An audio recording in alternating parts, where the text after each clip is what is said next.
Burney here at RealSim. I'm going to talk about a frequently asked about topic today, and that's sleep gear. I'm going to be going over what some acceptable options and their examples are, and what RealSim considers not acceptable. This is all to better help you decide which options and combinations are going to best suit your sustainment needs throughout the event.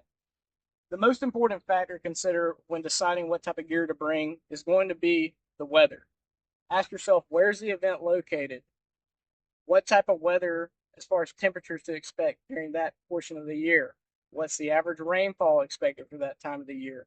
This will all help you to determine what type of gear you're going to bring and going to meet your sustainment need throughout the event.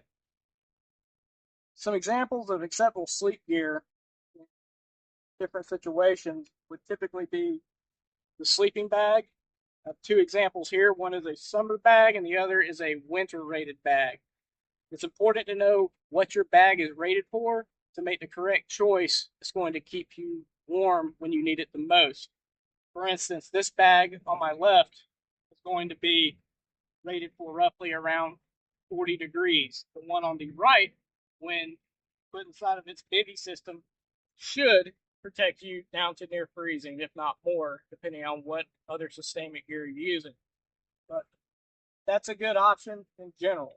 Along with that, something that I highly recommend is the bivy sack. With the bivy, you can scale around it. I like to add my summer bag to it for slightly colder weather events, and sometimes I may only bring the bivy along with some other comfort items, which I'll get into here in a moment. But overall, the bivy is a must-have for any type of sleeping bag situation, and just a good tool in general to have as well. So, something else you may see are sleep mats. These mats here are very portable. You can rig them to your rucksack. Oftentimes you'll see them tied down with straps to the bottom of a rug, which is the side of them. They are very good insulators for cold weather to keep a barrier between you and the ground where you're thinking. They usually come in two different styles. You'll have this waffle fold-up style and then this inflatable style. User preference may vary on that. They're both great options to combine with a bivy and a sleeping bag in a colder setting. Along with that, compression sacks are very useful and a necessity for carrying a sleep system in a rug. This Marine Corps compression sack can fit the bivy sack and a sleeping bag. In some situations, it can carry more than that, depending on what you have packed, such as socks or spare underwear, whatever you may want to put here to keep dry. But it's a must-have for packing these bags and carry them over a distance. They come in a few different variants. I like to have a smaller one to carry some other sustainment needs, like spare socks I was talking about. And you can get these most anywhere. Some other options you can consider when deciding what type of sleep gear you're going to use are some additional pieces, such as a patrol cap, gloves, a gaiter, keep your neck warm, and spare socks again, because you can never have too many of those, and thermal layers. So realistically, you can stay warm in most environments with just a good pair of dry socks, a sleeping bag, and a bivy, and then scale it around that. So you can maybe able, at a slightly warmer event, get away with a sleep mat, bivy, a thermal layer, add a smoker's jacket to that, which is another very common item that you see people bringing with them. Here's an example of that. Some people have woobies or smoker cots like this. These little jackets are very nice to wrap up into and keep you warm. But that's another very packable, lightweight option for you. Again, the key to all of this is to scale your sleep system around that weather. Find out what you're going to need and what you're not going to need.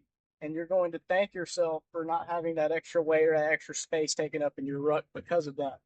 The last bit of equipment I want to talk about are tarps. They are extremely versatile piece of kit that you can add into your ruck and your sleep system that I think everybody could benefit from. You can make an improvised lean-to or shelter to get out of the rain. They can be added to a existing sleep system as they know their thermal layer.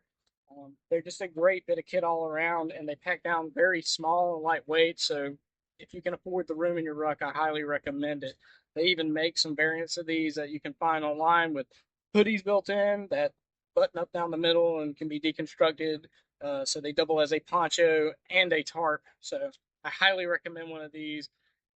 It's an addition to your current sleep gear. Next, we're going to talk about what's considered not acceptable sleep gear at RealSim. And it's very simple. There's really only two items that are considered unacceptable, and that is traditional rod and stake tents, to include military or infantry style tents such as the light fighter, along with hammocks.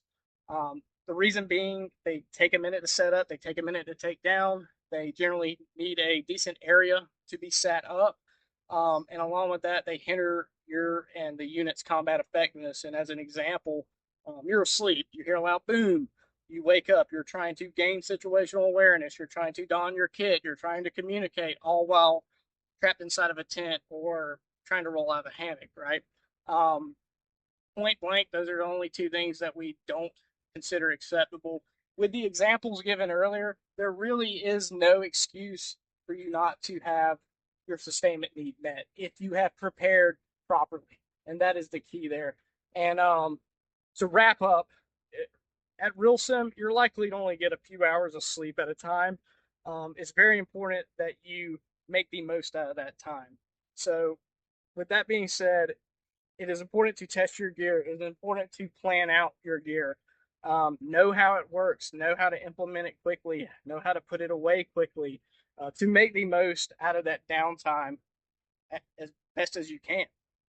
Thanks for watching. I hope this answered some questions you had about sleep gear at MILSIM. If you do have any other further questions, please reach out to us on Instagram or Facebook. Check us out at our website, realsimevents.com, for information on upcoming events, learn about our staff, and more information like this to help you be as prepared as possible for any upcoming RealSim event.